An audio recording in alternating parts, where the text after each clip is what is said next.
30 degrés à la Havane, 20 seulement à Londres, une différence de température difficile à gérer pour les athlètes. Alors pour s'acclimater en douceur à la météo britannique tout en poursuivant son entraînement, l'équipe féminine de judo de Cuba a choisi de faire étape dans le nord de la France dans les environs de Lille.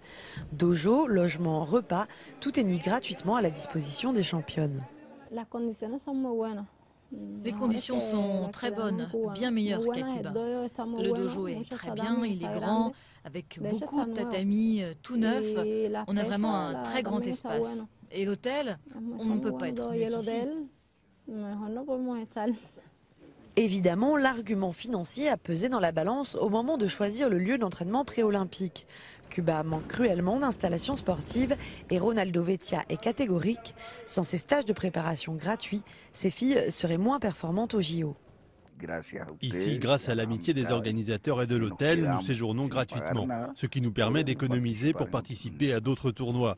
Parfois, nos finances ne nous permettent de participer qu'à un tournoi par an. Ce joueur de badminton guatémaltèque, lui, s'est surtout laissé séduire par l'opportunité de s'entraîner avec des adversaires de son niveau. Alors que son pays compte très peu de licenciés, ici, dans le Pas-de-Calais, il peut affronter les meilleurs joueurs européens. Je suis venu ici parce que non seulement les installations sont magnifiques, mais aussi parce que la majorité des meilleurs joueurs mondiaux s'entraînent ici. D'une part, ça me permet de faire de bons matchs, mais en plus, ça me donne une idée de la manière dont ils joueront aux JO. Et la présence de ces grands sportifs internationaux attire aussi certains Français.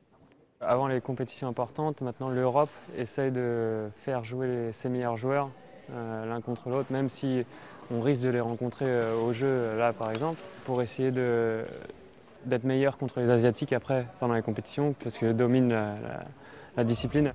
Au total, les différentes collectivités territoriales ont investi plus de 600 millions d'euros pour devenir base arrière des Jeux de Londres et accueillir ainsi des athlètes venus d'une cinquantaine de pays.